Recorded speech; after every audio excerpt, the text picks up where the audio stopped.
Siamo alla sezione di Padova, gli alpini padovani. Alpini padovani.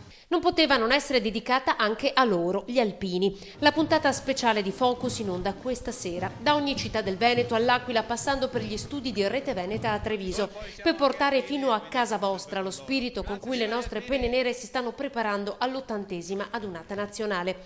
Lì dove gli alpini passarono con pala e carriola per dare una mano a ricostruire, e lì torneranno, questa volta con il Labaro per il lungo sfilamento di domenica e per allestire i festeggiamenti che coroneranno la 3 giorni. Alpini e solidarietà in diretta questa sera nella puntata solitamente dedicata ai veneti schiacciati dalla crisi.